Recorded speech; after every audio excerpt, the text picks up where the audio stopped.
Welcome to the January General Body Meeting, where we will be discussing opportunities for you to participate in our newly launched Pro Bono Initiative. Thank you all for being here tonight. I want to thank our partner organizations for being here and doing a presentation. Tonight you'll hear from the Alliance for Children's Rights, you'll hear from Housing Rights Center, and the Genesee Center. And as a bonus, we're also going to hear from the African American Board Leadership Institute, aka ABLE. And they're going to give you information about how to join community boards and corporate boards. So you don't want to miss that if you ever had any longing to serve on a community or corporate board.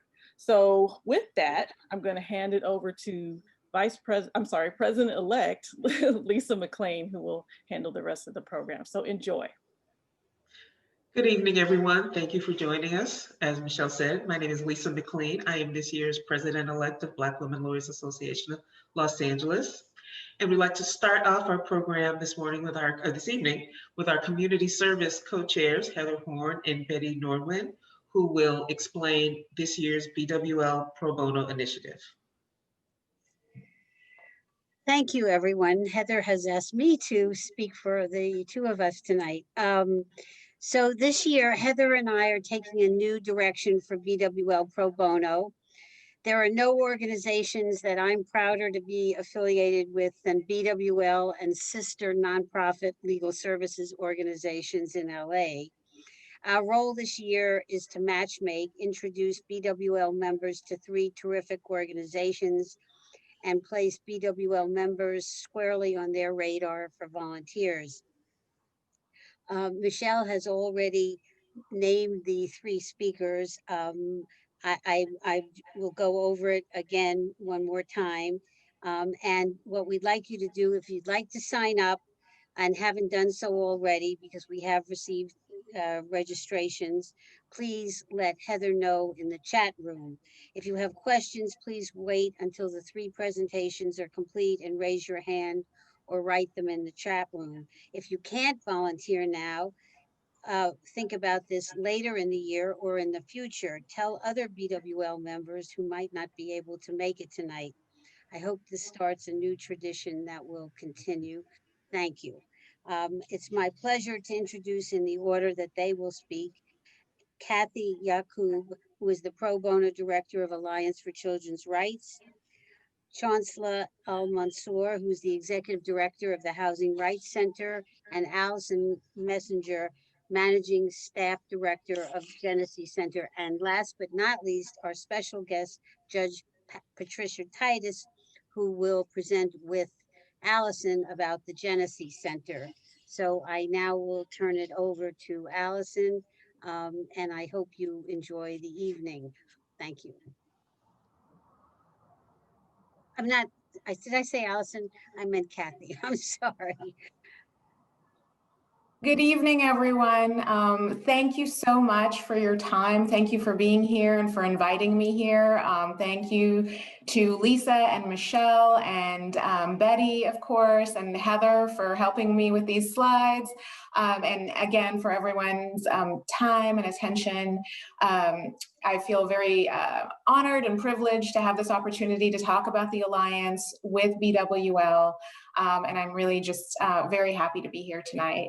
I'm always open for questions, if not tonight, at any point. My contact information will be at the end of these very few 6 slides, I think. So please feel free to reach out at any point.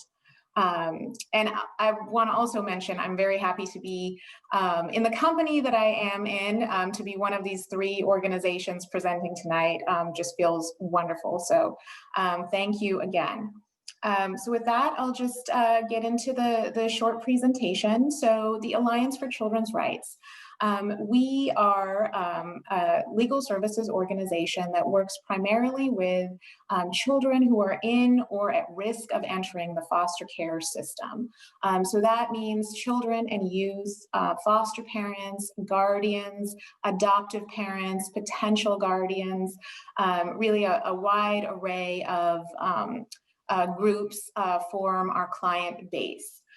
We have about 35,000 youth with open foster care cases in Los Angeles right now, which I think we'll all agree is a stunning number, way too many. Out of those cases, 85% are children of color, and approximately 25% of those youth are African American. About 65% of our clients have disabilities or developmental delays of some kind. Many have undiagnosed disabilities and delays, which causes a whole host of other problems and concerns down the road.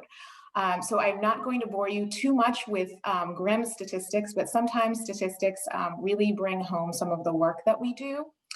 So I do want to, talk about just a few. And Heather, if I could have the next slide, please. So some of the special challenges for our kiddos, we sort of call them kiddos at the agency. So you see a list here that unfortunately is not even a all-inclusive complete list, but these are some of the things that kids in this population often experience. And again, I don't want to go into too many statistics. People's eyes tend to glaze over and you just sort of forget that we're talking about real people and families and children. But I did want to single out a couple of these, a couple that were particularly striking to me when I started doing this work about 4 years ago. So there's a really high rate of disability, as I mentioned, in the foster care population. Again, it's estimated anywhere from 50 to 65% of these kiddos have some type of disability. And just for context, that's in comparison with about 12% in the general population. There's such a high rate of trauma among these kids, as you can, of course, imagine. They've been through so much. We estimate that the rate of PTSD among these kids is higher than the rate among veterans. And so when you stop and really process that and think about it and how young some of these kids are when they enter the system, for example, the average age of a child getting adopted out of the system that we work with is 4. And so these can be really young children. And then, of course, some children are in the system, unfortunately, their entire childhoods, bouncing around from home to home, really essentially growing up in the foster care system. Which brings me to another one of these challenges that I wanted to highlight, which is the average foster kid changes homes or placements about 8 times. And so every single time, you can imagine the trauma that comes with that change and that move. Changing schools, sometimes in the middle of the year, often more than once in the middle of a school year. So the challenges that these kids face are real, and they're really significant. And if I could have the next slide, please.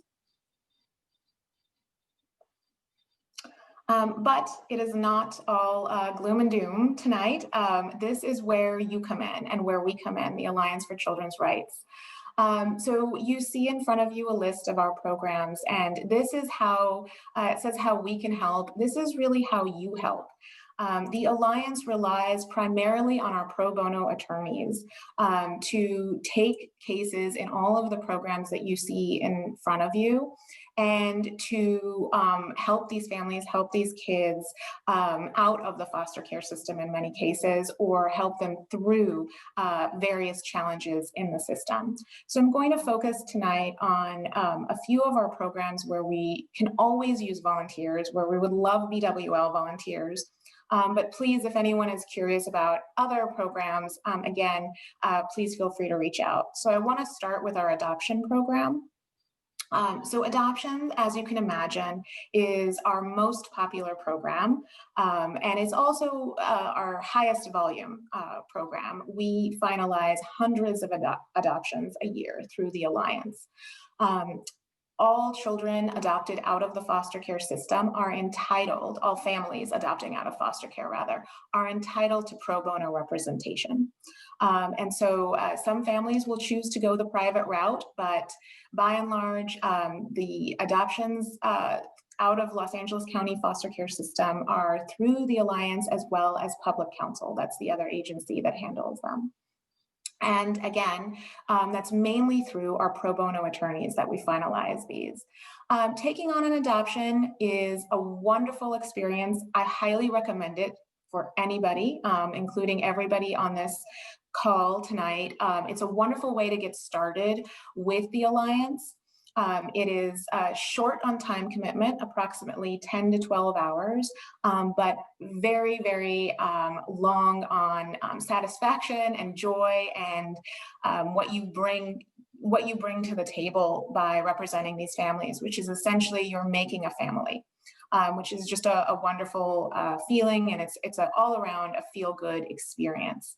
And I should have said before I started, all of these programs that I'm going to discuss now are being finalized remotely.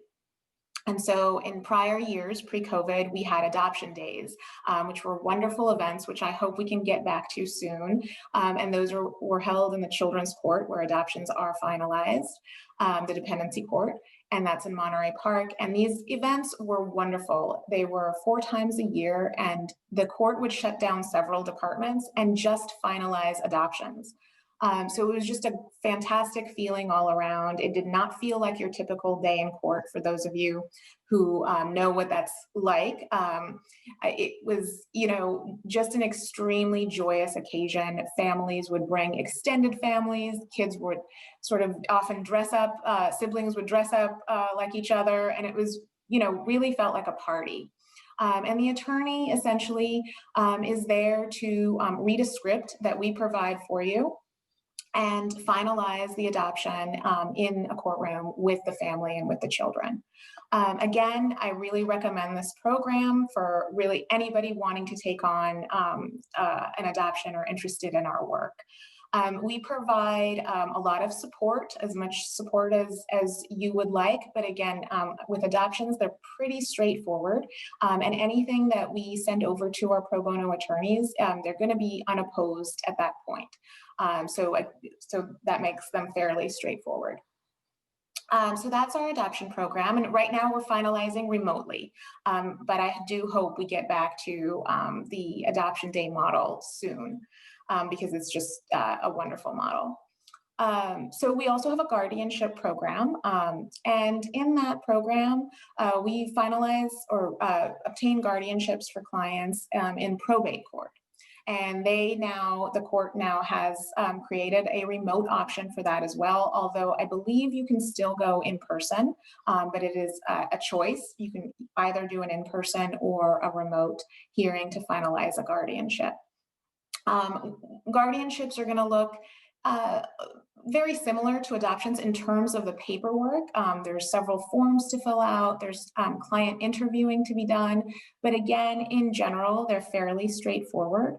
And you are usually requesting permanent guardianship, although sometimes we also ask that you help us obtain temporary guardianship. And for those unfamiliar with guardianship, in our cases, it tends to be for children, for families rather, who are caring for children and need to make decisions about their education. They need to consult medical care for the child, and they don't have the legal rights to do that. And so guardianship helps them obtain those rights. So really important. And I also should have mentioned at the beginning, oftentimes when we're talking about these families, these foster parents, these adoptive parents, we're talking about relatives. We're talking about an aunt or an uncle or a grandparent. Very often our clients are grandparents who have received a phone call at 3 o'clock in the morning telling them that the child has been removed from the home and that they, if they want, can come get them. And so these caregivers often have just a moment's notice to make a life-changing decision. And then from there, we help them obtain the legal rights that they are entitled to. Which really brings me to my next program, benefits. Foster care benefits really refers primarily to Los Angeles County benefits that families are entitled to when they are caring as caregivers and as foster parents and as adoptive parents for children in particular with disabilities. And like we mentioned, so many of our kids have disabilities.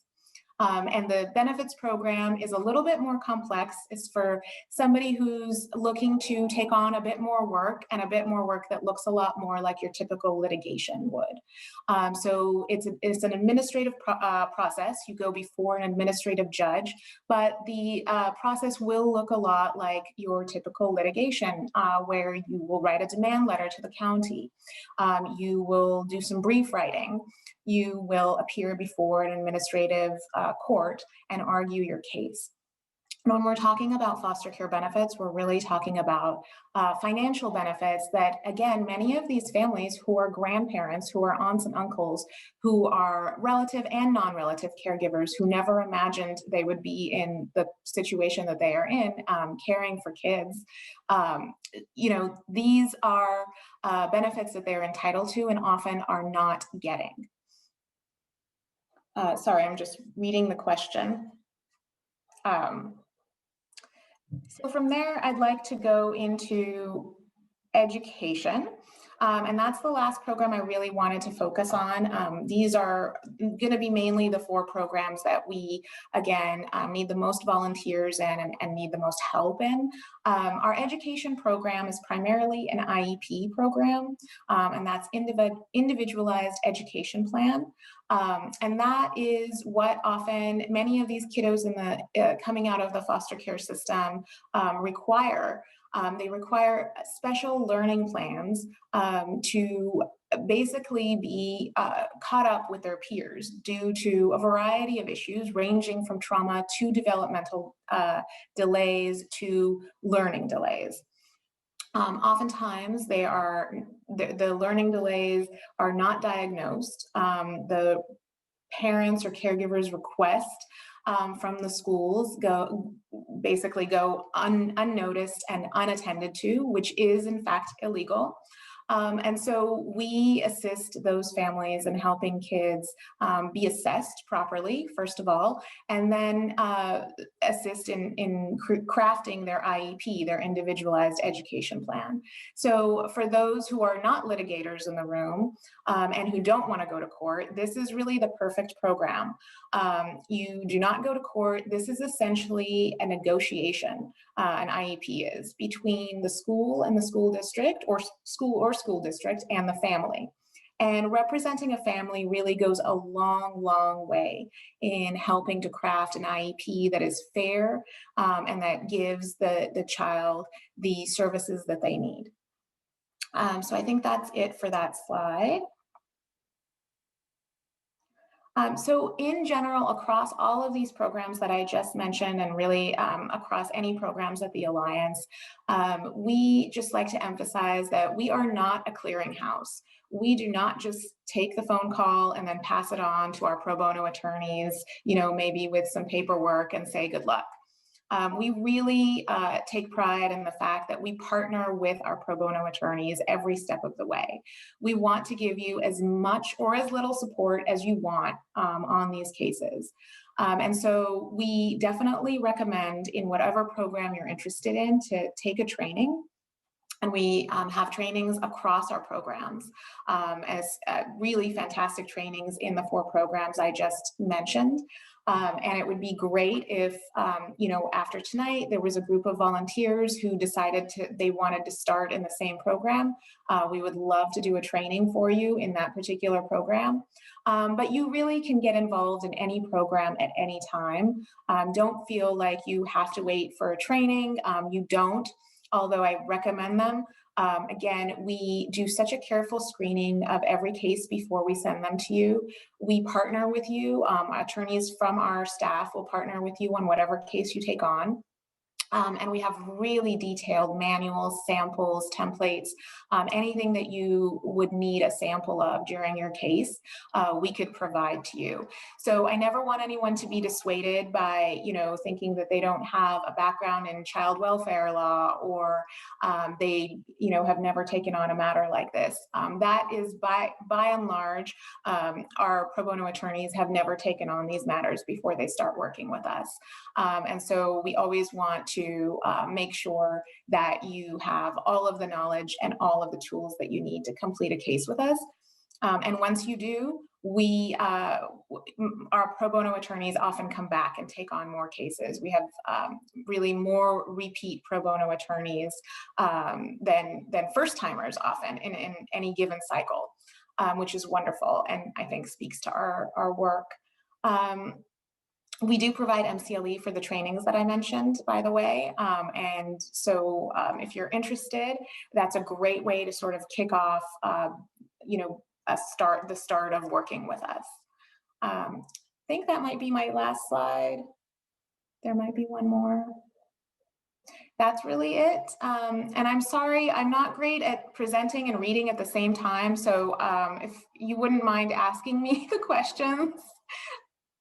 Kathy, I think Lisa asked that we hold the questions. It's up to you, Lisa. You've got 3 questions that came in that I saw. Yeah, we can go ahead and do those now. They relate Okay. to this particular presentation. Okay. I think there were 3. I'm going to summarize them. 2, I believe, came from Judge Titus. The first, and if I'm paraphrasing it, the percentage of children that are being adopted to families as opposed to non-family, I guess, stranger adoptions.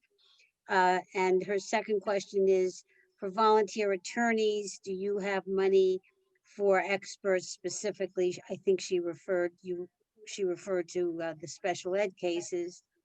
The third question was from Michelle, and that was, do the pro bono attorneys pick the cases or do you assign them? I hope I got the questions right. So thank you for your questions. So I think the first one was how many relative caregivers or adopting parents do we have versus non-relative? And that is a great question. And unfortunately, I don't have that statistic in front of me, but I will make sure to get it to you. I will tell you that it's got to be close to at least closer more than 50% of our adopting parents are relative caregivers. The second question was about funding for experts. Yes, if you're a pro bono attorney. So we don't typically rely on experts in our education. I think it was for the education program in our education cases. It typically gets resolved just by requesting the assessments and reviewing the assessments with our team. We've been doing this a really long time, and so I think our team has some strong recommendations based on the assessments as to what the IEP should contain. So typically we don't utilize experts. If some case were to go, all the way to the Board of Education, for example, and the pro bono wanted to continue working on it, I'm sure that the Alliance would find a way to continue working on the case as well and fund that, if experts were needed, then with experts. And the last question, Betty, was from Michelle. Do the pro bono attorneys pick the cases, or how do you assign them? Do they get assigned? What's their role, I guess, in selecting the case?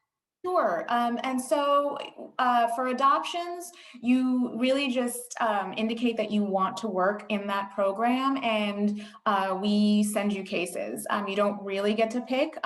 We just send you adoptions because the volume is so high, and all of our cases are really compelling, and they're all somewhat similar, again, in that they're unopposed and you're finalizing the adoption in children's court, things like that. With our other programs, what I typically do, if you're interested in working in those programs, is I add you to my listserv for those programs. And when I receive cases, I will do a blast occasionally, and it will have a very brief summary of, here's this foster care benefits case that we just got. Here's what's involved. Here is the funding that we think this family should have received but didn't. And this is how we need you to advocate, or where we need your advocacy. And the same for an education case. I'd give you just a really brief summary in that blast. And sometimes there's multiple cases. And in that case, yes, absolutely, the pro bono gets to sort of select what case they're interested in working on. And hopefully I've answered the questions. Okay, and you can add more. For those of you who are on the in the audience, so to speak, there is a deadline which we've set for the end of the month, which I failed to mention at the beginning, just because if there's going to be sort of organized training, which we're recommending, each of the three organizations has expressed the desire to do it as a group, because it requires some resources from the agency. So with that, I'd like to introduce my friend Chancellor Al-Mansour. We've seen a lot of each other this year at the executive director meetings that all the legal aid programs have had. So Chancellor, it's up to you. Take it from here. Thank you. Thank you so much, Betty. And I thank Betty for inviting me and the Housing Rights Center to talk about some of the pro bono opportunities. And so if you can start the slide. So it was there for a minute, but well, I'm sure they're fixing it or putting it. I just want to say a little bit that the Housing Rights Center, we've been in existence since 1968. We were founded, we're the largest and the oldest fair housing council in the country. There are over 200 of them. But we're the oldest one. We were founded in 1968, right after the Fair Housing Act was passed. We're here, we represent tenants, and we also provide training to landlords as well on their fair housing rights. So if you can go to the next slide, please. I'm not sharing this, so I have to ask somebody else too. So again, we're the nation's largest. We were founded in 1968. Just over the last 10 years, we have assisted over 250,000 residents in Los Angeles and Ventura counties. Our services are free, and we have staff and volunteers who provide services in a great number of languages and in American Sign Language as well. Next slide, please. And our four main groups, or five main groups, I guess, of services is we provide general landlord tenant counseling. So both tenants who live in anywhere in Los Angeles County or Ventura County can call our 1-800 number, or to go to hundreds basically of community centers or local city halls, at least before COVID-19 shut them down, but they can go to their websites. And generally speaking, they will be directed to contact the Housing Rights Center.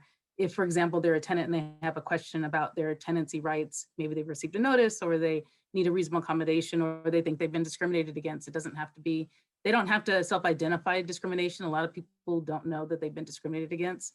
So we just say to all tenants, if you think anything at all is going on in terms of with your landlord, if you're an existing tenant or if you've gone to look for an apartment and maybe something doesn't seem quite right, or you've gone back and you've seen that rental listing posted again, or the sign's still up again, even though you've submitted an application, contact the Housing Rights Center. Because one of the things we do is we investigate housing discrimination complaints. We send testers out, we survey tenants, we do undercover investigations to try to determine if there's some illegal discrimination that's going on. And then we also provide a lot of education and outreach and fair housing certification trainings to landlords, to their employees, apartment managers, maintenance people, and so forth. We provide trainings between 1 hour and 3 hours long. The trainings are about $150 to $200, where we will provide certification for that landlord or the developer, apartment manager, their employees, to try to educate them about their fair housing responsibilities so that they don't violate the law. And we provide a monthly rental listing also of all of affordable housing, not all, but as many as we can find of affordable housing units. We provide that free of charge for somebody who asks for it. And then lastly, we do litigation and advocacy, where we have basically two kind of groups of attorneys. We have our fair housing litigation team, and they file affirmative lawsuits representing primarily either tenants or a person who's looking for a home loan or to purchase or something involved in trying to obtain housing. So we provide litigation services for that as well. And then we also have a new eviction defense network. If you haven't already heard, and you may have known, because of COVID-19 in particular, but even before COVID-19 in Los Angeles County, rents were and have been unaffordable for many tenants, for many families. Los Angeles has the highest population of persons experiencing homelessness. I also have had the privilege to serve on the Los Angeles Homeless Services Agency's two commissions, on the Commission on Women experiencing homelessness and on Black persons and families experiencing homelessness. And Black people, as you know, if you live in LA County, you see it. We represent no more than 8% of the population, but we're over 40% of the population experiencing homelessness. And oftentimes, primarily, what the main reason is discrimination, either discrimination in seeking housing or discrimination because of a criminal background or a perception of a criminal background, or any other things that go on a person's credit record or something that makes it difficult for them to attain housing. Next slide, please. So I'm starting with our first client. Our first client was Lou Alcindor, now known as Kareem Abdul-Jabbar. This was after he graduated from UCLA, and he was a professional basketball player, but he wanted to return to Malibu to purchase his first home. And even though he was the most famous athlete, or one of the most famous athletes at that time, he could not find anybody to sell a home to him. So he came to the Housing Rights Center.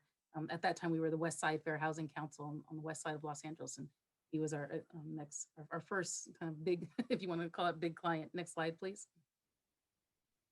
This is the newspaper article about that. Next slide, please. And just in terms of our founders, our founders and our first board members were basically people who were affiliated with or the cast members of All in the Family and Room 222, basically, two shows that were really about integration and preventing segregation and discrimination, and really about one in housing and one in education as well. Next slide, please. And so, and this is a redlining slide. It's not really extremely relevant to my presentation, other than to show you that this is something that the Housing Rights Center does as well. Not only do we provide training about education and outreach about a person's current rights and what the current law provides under federal, state, and local housing laws, not just fair housing laws, but there are a lot of housing laws that touch on or have anti-discrimination language.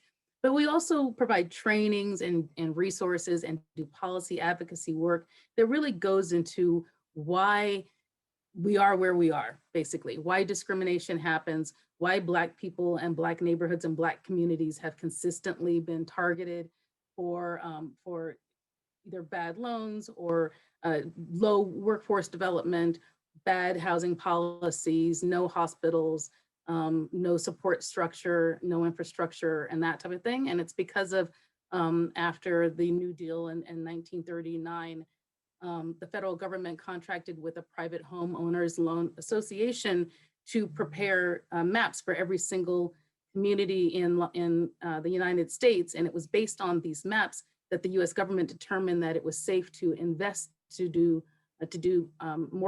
US-backed mortgages and other investments as well.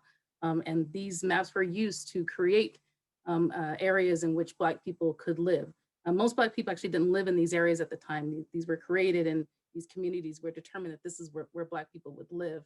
And so it's directly relevant to where we are right now, to the lack of Black wealth, to the lack of Black home ownership, to the plight of Black communities and so forth. So a lot of what the Housing Rights Center does are trainings about this as well. And so for any of you, or if any of you know or have any kind of an interest in doing policy work or training about the history of discrimination, about preventing discrimination, we do these trainings for not only developers, but for anybody who's invested in or looking into rectifying some of the issues of housing discrimination. So we welcome, and I can help provide these trainings as well, because there's a lot of information, especially even with COVID-19 right now, looking at where hospitals are, looking at where the community-based infrastructures for healthcare goes right back to these redlining maps. So this is the map for the city of Los Angeles. Next slide, please. And this is a similar map for the San Gabriel Valley and Pasadena. And just really quick, I just have to point this out. So I'm not sharing, but like right under where it says Altadena, Pasadena, you see red and blue, that's around the Rose Bowl. Northwest Pasadena, that's one of the biggest, starkest cases of redlining in the country, as a matter of fact, where you have the really wealthy white area around the Rose Bowl, you are familiar with that, the Gamble House and so forth. And then within walking distance, within a block, you have Northwest Pasadena. It was all Black bungalow, single family homes. Jackie Robinson's mother was a maid. She grew up there. And that was so that they could walk to the white homes in which they served as maids and so forth. And so even redlining kind of helped to create those kind of relationships between Blacks and whites in terms of servants and the homeowners that they served as well. Next slide, please.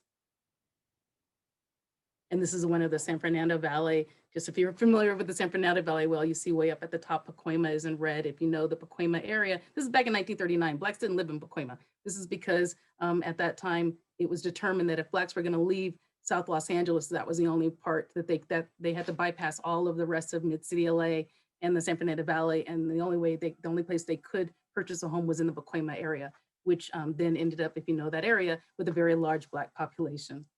Next slide, please.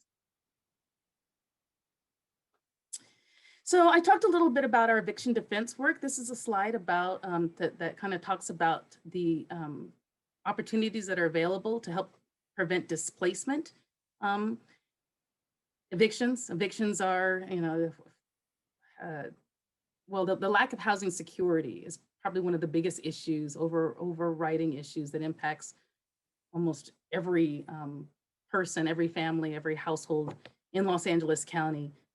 I used to say it was only if they were low income, but because of COVID-19, because of the loss of job opportunities, because of families losing their housing, becoming overcrowded, moving into housing with other family members, putting the whole family at risk of eviction because of what's perceived as being overcrowding or what's perceived as being an occupancy violation. Basically, a lot more people are at risk of eviction, more so now than ever. And there is no such thing as a true eviction moratorium. You may have heard right now there's a ban on evictions, but it really is just a delay right now. As a matter of fact, the current law is set to expire January 31st, AB 3088, which is delaying some evictions right now. But evictions are happening. Evictions are being filed. Evictions are being heard in court. Jury trials are happening right now as well. So there's definitely a need, even right now, in what we're facing right now, there's a need for representation in court. And unfortunately, right now, most of the evictions that are happening right now aren't necessarily evictions on non-payment of rent because of AB 3088, which has extended the time the tenants have to pay the majority of their rent. But they're either evictions that were filed before March that are finally being called to be heard, or there are evictions that are based on other perceived things such that a landlord has claimed, such as maybe a health and safety violation or a nuisance or something like that, trying to say that they shouldn't have to wait until the moratorium expires, that because of a health and safety violation, they need to get the tenant out right now. And the type of cases we're seeing where a health and safety violation has been alleged, or health and safety violations such as the tenant won't let me into the apartment to inspect for cockroaches and pests right now for pest control.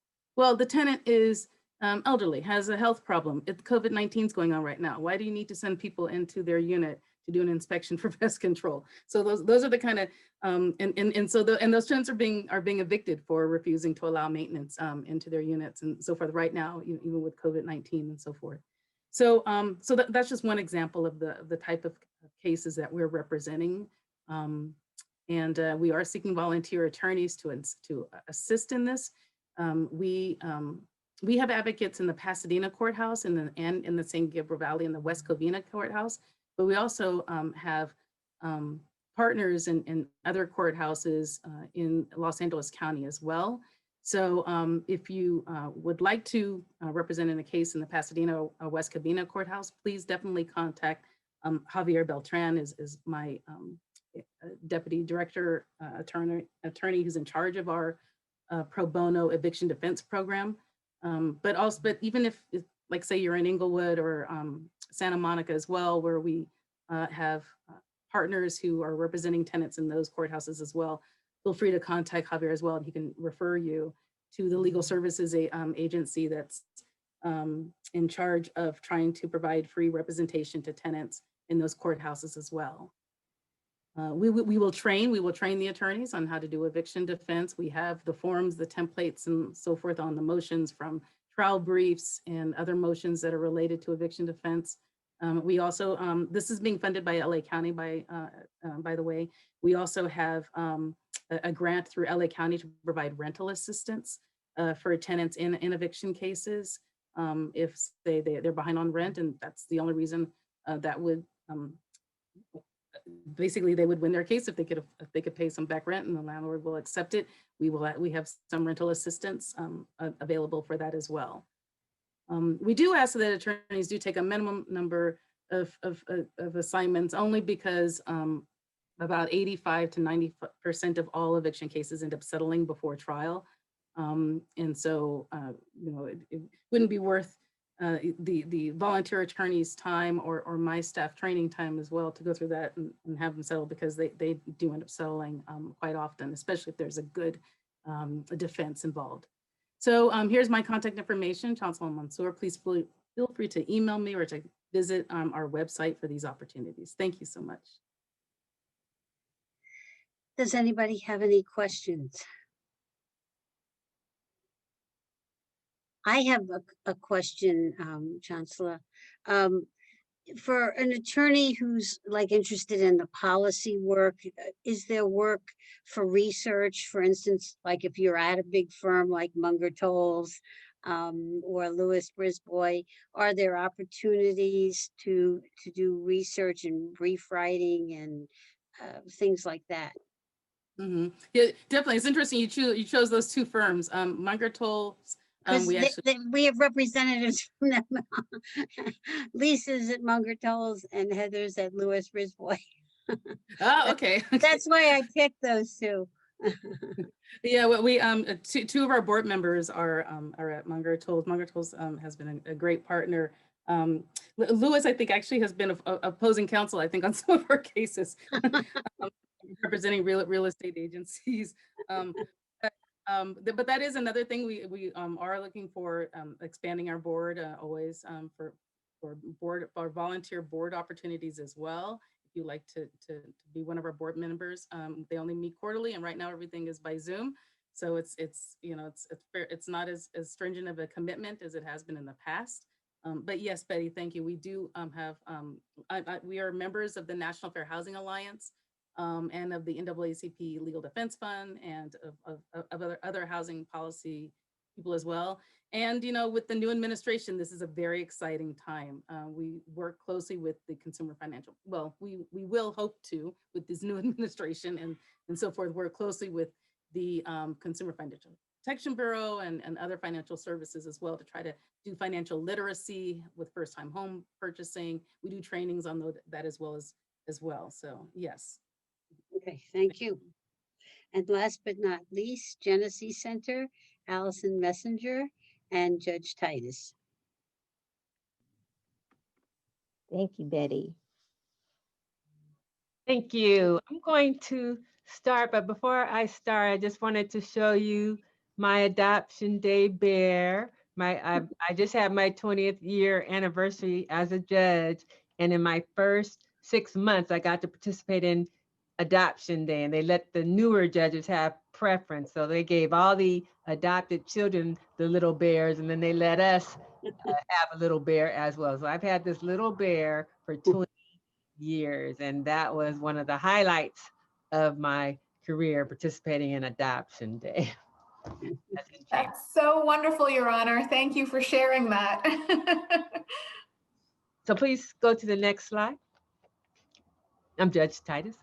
The burning question: what does every family need? Have you thought about that? What does every family need? Next slide. I have a favorite saying: every family needs a doctor, a lawyer, and an auto mechanic, because these are 3 areas where you can be taken advantage of if you don't have access to the right information. Next slide. Why should you care about restraining orders in family law? You might like, oh, I'm not a family law lawyer. I specifically decided not to be in family law. It's too much drama. Well, did you know that the number 2 cause of death among Black women ages 15 to 35 is domestic violence? In my humble opinion, that's criminal. It's astounding, it's staggering, and something needs to be done about it. And if not you, as Black women lawyers, or just lawyers, period, then who? If not now, when? You want to wait till it gets to the number 1 cause of death? I don't think so. Next slide. Also, Black women experience domestic violence 35% more than white women similarly situated.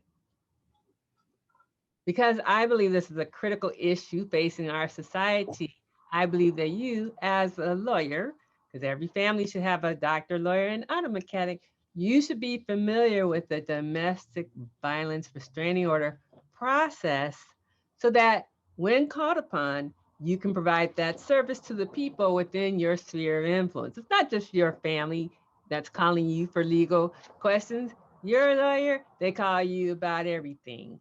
And as a lawyer, you know at least where to go get the information, but I believe this is a critical service that you can provide in your free time when you're thinking about how you can give back to the community.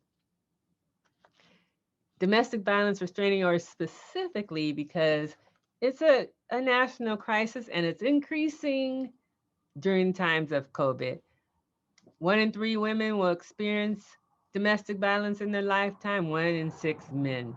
Sexual violence, 1 in 3 women, 1 in 6 men. And stalking, 1 in 6 women, 1 in 19 men. And I actually think the incidence for men is higher, but they don't report the stalking behavior as much as women do. Next slide.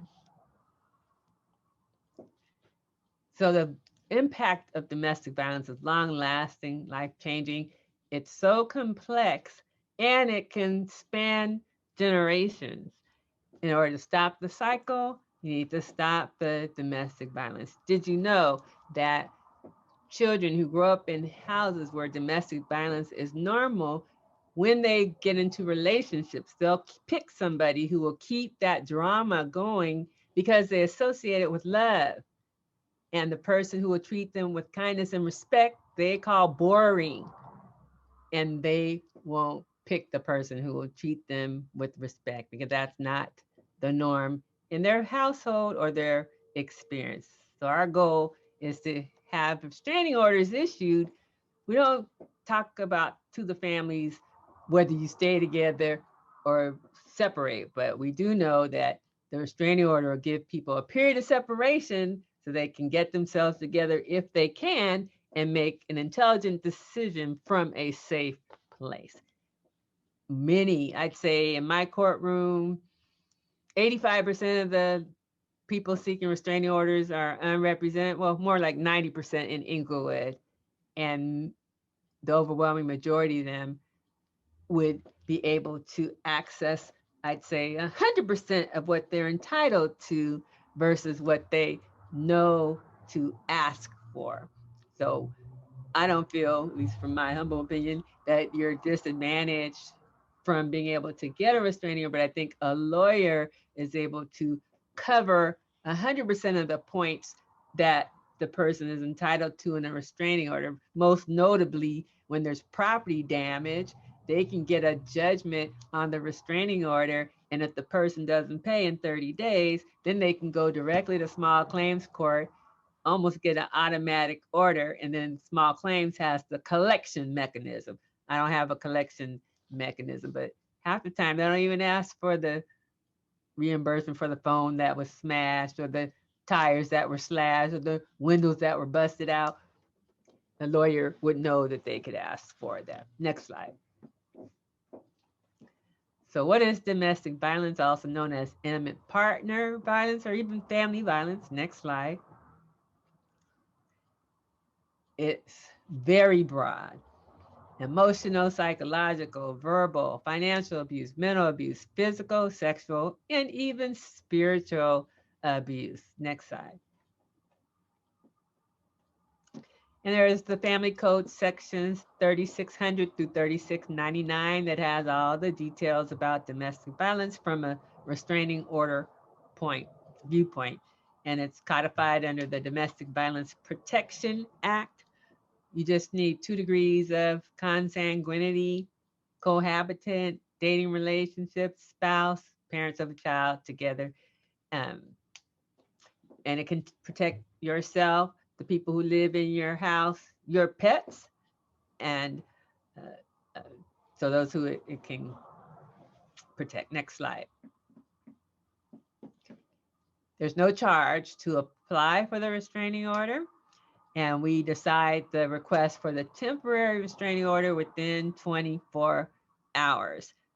Now, by law, the hearing has to be set between 21 to 25 days, but since the pandemic, the Chief Justice has given the courts leniency, and because we're social distancing now, we can't hear as many cases in a day like we used to. So right now, I think I'm about 45 days out. We try not to go longer than 45 days from the decision on the restraining order. But in better times, when we get back to normal times and normal time frames, pretty much 21 to 25 days. But I think probably until we get a handle on this, it's going to stay at about the 45 day range for the hearing itself. And then the restraining orders last up to 5 years. And then if you feel you need an extension within 90 days of the expiration, you can come ask the court for an extension. And you can base it on the previous facts. No new facts necessarily have to arise in order to get an extension. If it's extended, it's in 5-year increments or it's made permanent at that point. So you can't get a 1-year extension. It has to be 5 years or it's permanent if you ask for an extension. Possible orders include personal conduct orders. Stop doing something. If you disseminated naked pictures of somebody, which is a crime also, stop doing that and destroy the pictures in your possession.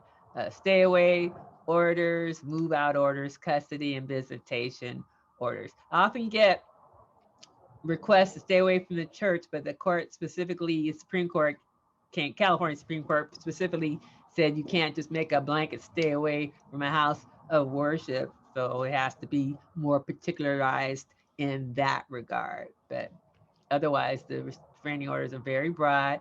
They're firearm relinquishment orders, cell phone orders, for instance. If you have a joint account there, order to allow you to have your phone number, perhaps pay for the bill. But this is for the temporary, and then we actually have the hearing. If they're not married, they don't have to pay for the cell phone, but I give them time to switch over the phone. So and also pet protection orders. Go back one, please. And then restitution for damaged property, and I also get a lot of outstanding loans. So that is something that if you can prove that it was a bona fide loan with repayment terms versus you're my boo, I'm giving you money. Oh, now the relationship is over, pay me back. I said people do stuff in relationships all the time when they're in relation with each other, and unless you can clearly prove and describe circumstances where you were going to get that money back when it was lent, otherwise I said you got to take that to small claims court. But if they can prove it, they get it. Next. Also, we can order them for batterers treatment program. That's a 1-year program. If it's a boy, that's kind of halfway. It just depends on what's going on and if they're going to have continued contact with each other and the severity of the physical abuse, whether I'll order the batterers treatment. So that's always a decision that's made. Alcohol and drug treatment program, yes. Anger management, mental health evaluation and treatment, and parenting class. And I've had some really good results with the mental health evaluation and treatment. And so that's something to think about. And actually any other order you may want to have, I'd say probably a good 25% of my cases involve parents with their children, whether they're adult children, mostly adult children, sometimes really old adult children, and they can make demands to have that person live in their house. You have to follow these rules and they could be codified in a order. Next. So these are the court forms. These are the court forms. And it's domestic violence. You can just go on the Judicial Council forms and just click on domestic violence, and it's clear which forms relate to the restraining orders. But the main thing is really being able to articulate what the abuse has been. You don't have to have a long drawn out, but describe the abuse. Don't just say, oh, he abused me or abused my client. I need to know what it was. Strangled the client till she almost blacked out or she peed on herself. Pinch, slap, hit. Describe exactly what the abuse was versus just saying the word abuse. Next slide. And then these are the DV hotline numbers. Take a picture of this slide and keep it in your phone. So I guarantee you, as a lawyer, either you've already gotten a DV phone call or inquiry, or you're going to get one. And it'll be helpful for you as a lawyer, just a member of the bar, to have these numbers at your fingertips so that you can give it out upon request. So I think that was my last slide. But I think as members of the bar, this should be in the arsenal of every lawyer, how to fill out a restraining order application and how to represent someone in court who's seeking a restraining order. The domestic violence restraining order, it's a preponderance of the evidence. So it's very easy to meet. And there's so many people who need help. They'll talk about, oh, so many text messages and emails, and they won't bring one. Like, don't you watch TV? Aren't you supposed to have some evidence other than your oral representation? But you know, if the respondent doesn't come, then I just take their word. And if they can pull it up on their phone, I'll take it from their phone. But sometimes they, oh, I that was on my other phone, and I didn't bring my phone. But you don't even really need the phone because you can go to the website and print off your text messages, whether you still have that account or not. So sometimes people don't know that. But as lawyers, I say you are, to whom much is given, much is required. And I think as a lawyer, your basic arsenal should be knowing how to fill out restraining orders, knowing how to refer people to restraining orders, and then representing them in court in the seeking of a restraining order. And I'd like to applaud the Genesee Center for their 40 years of leading Los Angeles legal community in this area. So thank you. Thank you, Josh. I'm just conscious of Abley being here, so I want to make sure we are allowing enough time. And just a reminder, please sign up in the chat room with Heather letting her know. Remember, we're imposing the January 31st deadline if kind of to get closure on this first initiative. So Allison, it's your turn.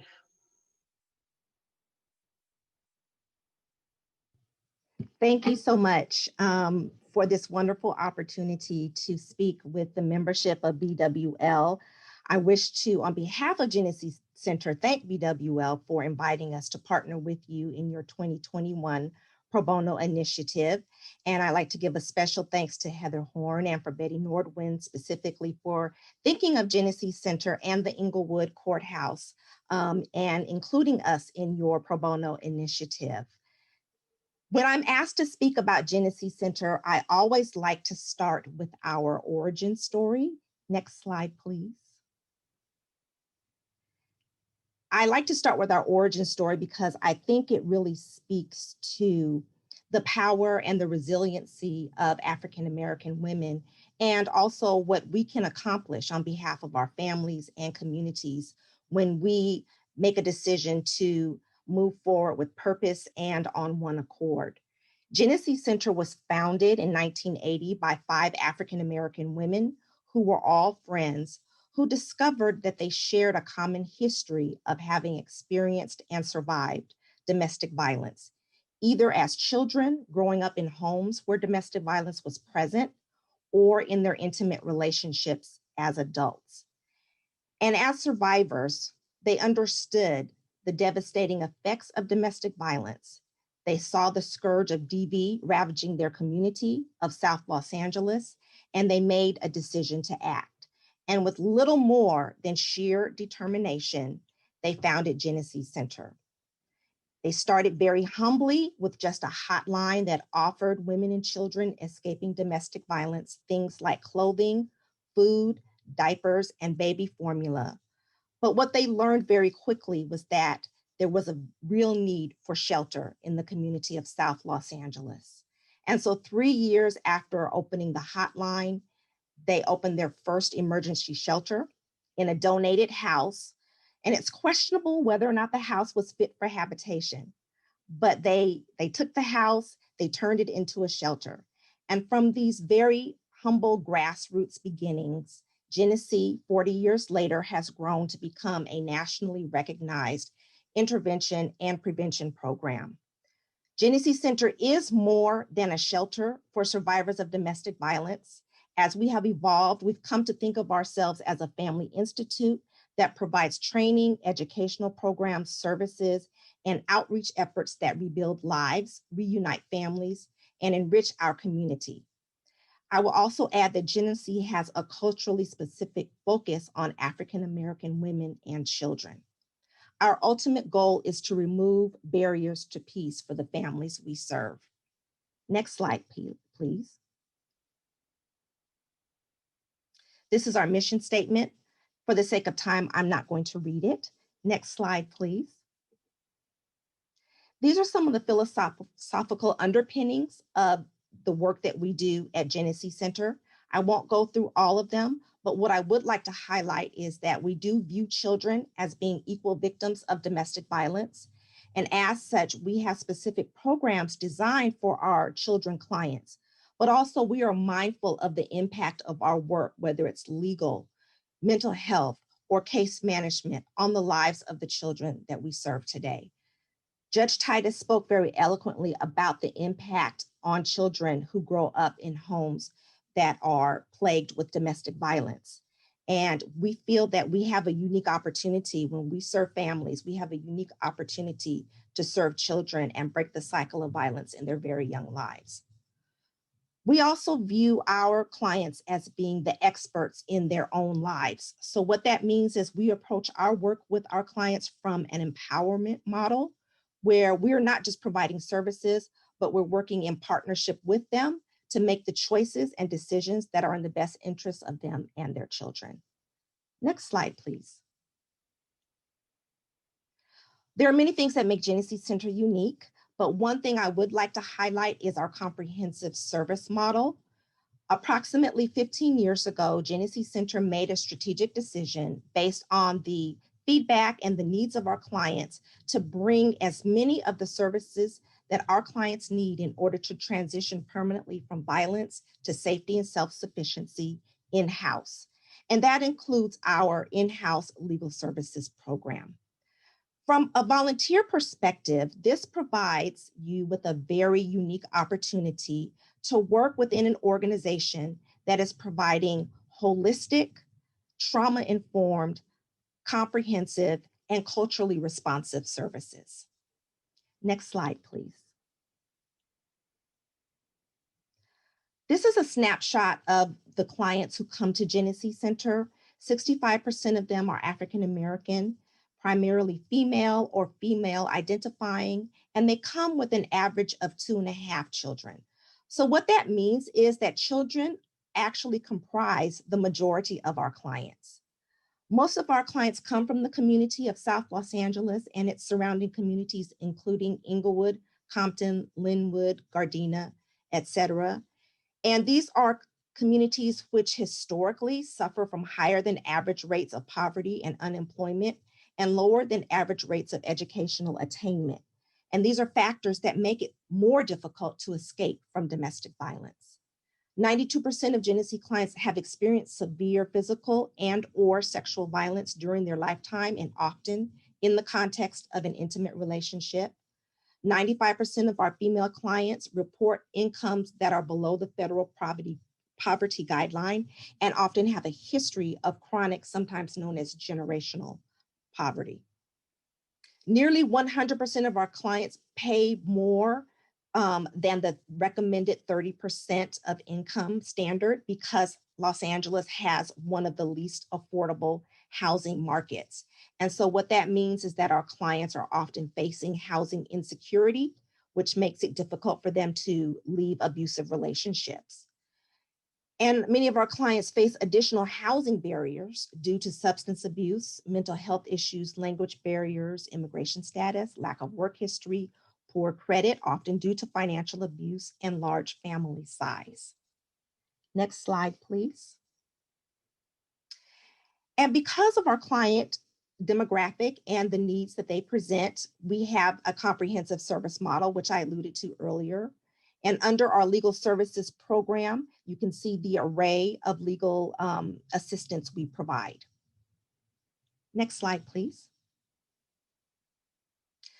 This slide is meant to give you a snapshot of how clients enter into our programs. However clients are referred, their relationship with us always begins with a call to our hotline. And from that call, they are then funneled into our intake process. As part of our intake process, we are going to be assessing for their needs, and that includes their need for counseling, legal services, whether they need shelter, health services, vocational education services, and of course, children's services. Once they have been onboarded as a Genesee client, they will then be assigned a case manager who will be responsible for making sure that our clients have all of the resources and services to meet the goals that have been identified as part of their case plan with Genesee Center. So as a volunteer, you will likely be helping a Genesee client who is receiving legal services as part of an overall case plan that's designed to help them to move permanently from an abusive relationship into a healthy, nonviolent, self-sufficient lifestyle. Next slide, please. We spoke about the fact that our services are culturally competent, and Judge Titus did a wonderful job already going through the statistics in terms of domestic violence in African-American women and the fact that African-American women are disproportionately affected by domestic violence, which I hope will resonate with BWL's membership in considering which pro bono project to lend your assistance to. Next slide, please. Briefly, we have an emergency shelter where our clients can stay for up to 30 to 45 days. And actually that time has been extended a little bit because of COVID. It's more difficult than ever for clients to find affordable permanent housing. And we've adjusted our timelines because of COVID in light of that. Next slide, please. Next slide. Trying to be mindful of the time here. We have 2 transitional housing apartment complexes. When our clients complete our emergency shelter program, many of them matriculate into our transitional housing program where they can stay for up to 2 years as they continue to build the skills necessary to move forward towards self-sufficiency, independence, and violence-free lives. These pictures that you see are pictures of actual units that our clients reside in. These are not stock photos from the internet, but these are actual pictures from our transitional housing apartment complexes. Next slide. Another one of our transitional housing apartments. Next slide. We have 2 categories of clients at Genesee Center. We have our residential clients. Those are clients that are in either our emergency or transitional housing program. But we also have clients that we call drop-in clients, meaning these are clients who have enrolled in our drop-in program and they receive all of the services that Genesee has to offer with the exception of shelter. The clients you assist could either be a residential client or a drop-in client. Next slide. like to talk a little bit about Genesee Center's in-house legal services program. I spoke about the comprehensive nature of the services that Genesee provides, and I like to think of our legal services program as being the crown jewel of our comprehensive service program, although I am a little bit biased. We provide direct legal services to clients in our residential and drop-in programs. Our primary practice areas are family law and immigration. The services we provide range from brief counsel and advice all the way up to full representation in selected matters. Our current capacity is that we have 4 full-time staff attorneys and 8 full-time advocates and paralegals. It is intentional that the number of advocates and paralegals is twice that of our staff attorneys. And that's because our advocates play a very key role in helping our clients to navigate the legal process, to ensure that our clients are following the next steps that have been given to them by their staff attorneys. They provide crisis intervention from a trauma-informed lens, and they act as a liaison between our clients, the staff attorneys, and the rest of Genesee's programs. Next slide, please. Another important component of our legal program is, of course, our domestic violence clinic at the Inglewood Courthouse. We have been there since 2001, and that clinic is open to the public, and we provide free assistance to members of the public seeking to obtain domestic violence restraining orders. And we are so excited because out of our clinic, we know the tremendous need for representation in restraining order matters. And this pro bono project is giving us a unique opportunity to begin to really fill that need with your assistance. Next slide. So our pro bono project, in collaboration with BWL and the Inglewood Courthouse, I've given it a name. You know, in the nonprofit sector, we like to give names to projects. We're also really fond of acronyms. So I selected the name Project Freedom. That is subject to change. But in landing on that name, what I thought about were some of the sentiments that many of our clients express after they have been awarded a domestic violence restraining order.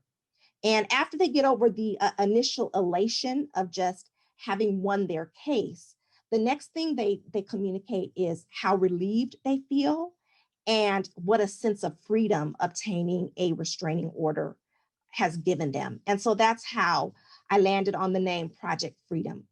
But essentially, the goal of Project Freedom, in collaboration with BWL, Genesee, and the Inglewood Courthouse, is to help DV victims transition from crisis to safety by providing attorney representation in domestic violence restraining order hearings. So why domestic violence restraining orders? Well, you heard Judge Titus talk about the number of remedies that are available with a domestic violence restraining order, which makes them a very powerful tool and have a really positive impact for victims in terms of helping them to stop the abuse and allowing the parties to peacefully separate. And when there are children involved, a domestic violence restraining order can help to implement emergency custody orders that help keep children safe. Restraining orders also provide a very important enforcement mechanism in the event that there is unwanted contact or other abuses after a restraining order is in place. And from the standpoint of a volunteer attorney, DVRO hearings are just perfectly situated for limited scope representation. It's very easy for an attorney to step in, provide representation at the hearing, and then be relieved as attorney of record. DVROs are important because the data shows that in 69% of cases, they are effective in stopping the abuse. Also, data shows that when a victim is represented by an attorney, their likelihood of obtaining a restraining order improves from 32 to 86%. That's a big difference. In Los Angeles County, we have what is known as a justice gap, meaning that there are more litigants who qualify for free representation than there are attorneys to provide that representation. And in the area of family law, approximately 80% of family law litigants in LA County are self-represented. This means that they are struggling to represent themselves in cases that are often legally and factually complex and many times impacted by domestic violence. We know the impact on DV victims when representation is not available. About 4 years ago, we did a survey of those coming to our clinic at the Inglewood Courthouse, tracking them from the time they obtained a temporary restraining order to the date of their hearing. And what we learned was that only about 15% of those victims returned for the hearing to make the temporary restraining order permanent. And in surveying those victims as to why they did not follow through with the process, the number one factor was that they were afraid to face their abuser in court alone. And two, 100% of those victims said that if they'd had an attorney representing them, they would have followed through with the process and obtained a very important tool that would help to keep them and their children safe in the future. So Project Freedom, we seek to improve victims' ability to successfully escape abusive relationships through robust legal assistance at an early stage of the proceedings through attorney-provided representation at domestic violence restraining order hearings. Next slide. This is a new project for us, so this is subject to change, but as we envision it, the process will be that Genesee Center will conduct the initial intake and screening. From there, our advocate will refer the case to a staff attorney for further review, and the staff attorney will conduct the initial consultation with the client. If the staff attorney determines that the case is one that is appropriate for referral to Project Freedom, at that point, we will make a referral to a pro bono volunteer. There will be an attorney assigned from Genesee to supervise the case and provide support throughout the process to the volunteer attorney. And there will also be an advocate or paralegal assigned to the case that will provide that support that they provide in every Genesee legal matter. The pro bono attorney will then meet with the client, prepare the case for hearing, and then represent the client at the hearing. Next slide, please. In terms of preparation, Genesee will provide the volunteers with an orientation and training on the restraining order hearing process. We will ask the volunteer attorneys to observe a domestic violence restraining order hearing before they accept a case for representation. That does not mean that you have to go to court personally. In fact, LA Court Connect, which is LA Superior Court's virtual appearance platform, just rolled out a listen-only option that's available to members of the public where you can listen into a proceeding. So we'd ask that our volunteer attorneys do that in at least one domestic violence restraining order hearing. Thereafter, the volunteer attorney will be able to accept a case or cases for representation. And I just like to say that, there aren't many benefits to the pandemic, to COVID, but one thing that COVID has made possible is virtual services. So right now, all of our services, with the exception of shelter, of course, are being provided remotely. So that means that you can meet with a client, you can appear on their case without ever having to leave your home or work office. And so if you're wondering whether or not you have the capacity and the time to take on a project of this nature, this may be the best time ever to do so, because you don't have to fight traffic. You don't have to worry about parking. You can do this all from the comfort of your home office.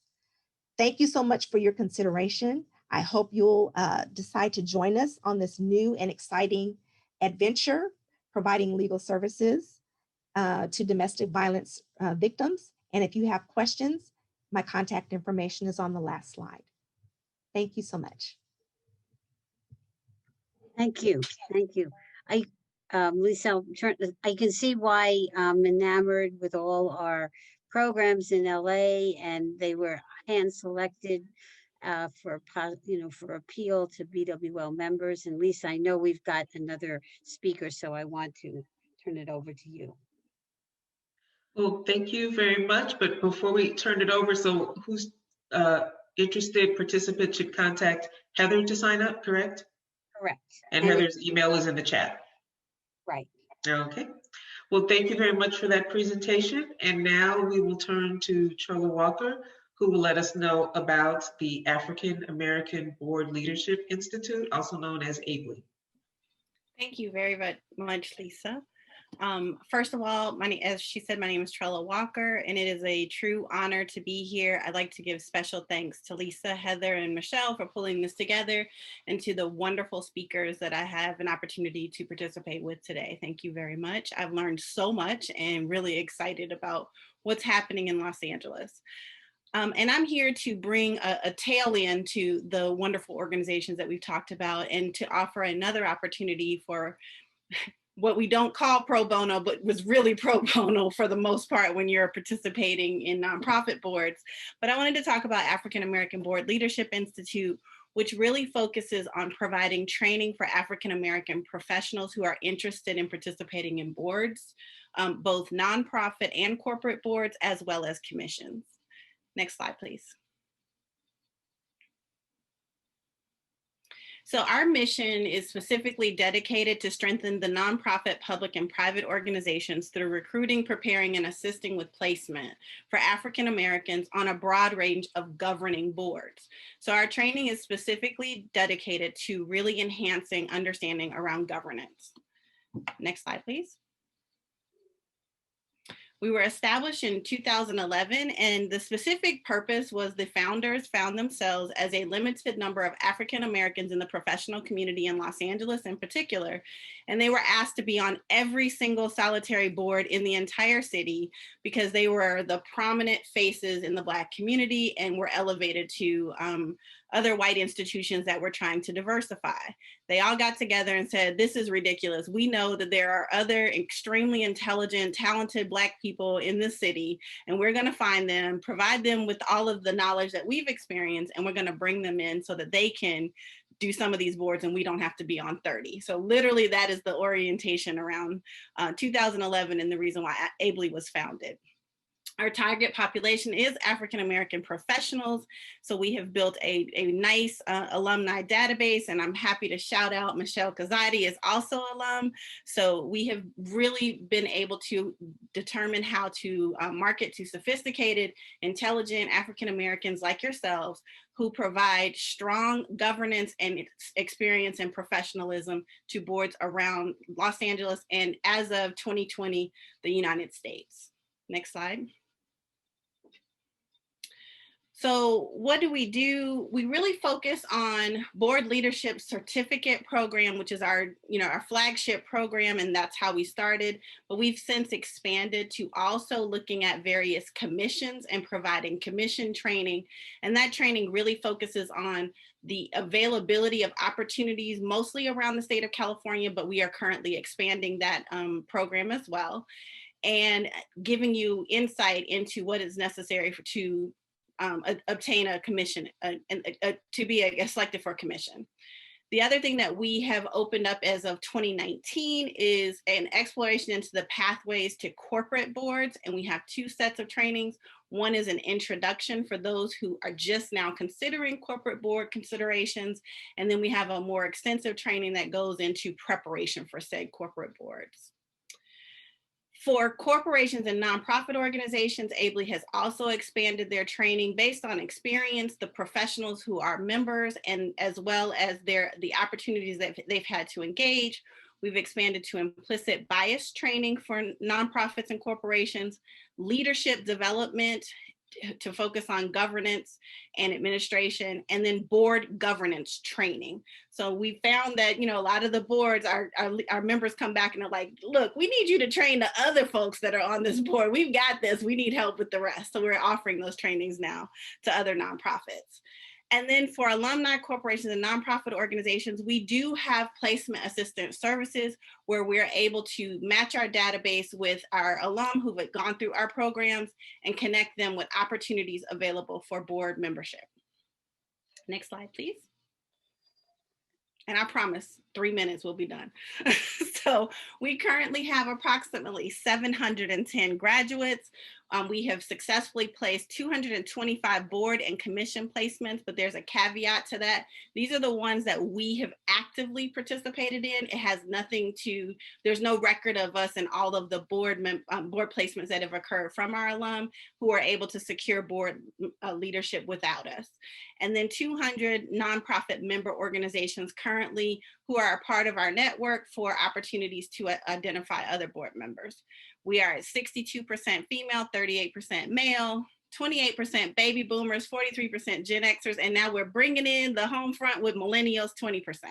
So we are really looking for intergenerational participation, and we want to attract members from all over the country, and we currently have a wide number of cities. We're over 7 states across the country and territories, and expanding.